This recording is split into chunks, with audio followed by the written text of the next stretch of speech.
Alam mo ba, sister, ng ibig sabihin ng puzzle ay Diyos-Diyosan? Alam mo ba? Yes or no?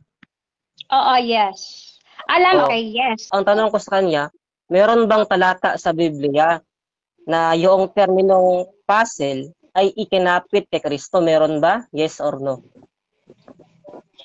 Yes, yes, yes, yes. Ayun, yes daw, yes. Okay, sige.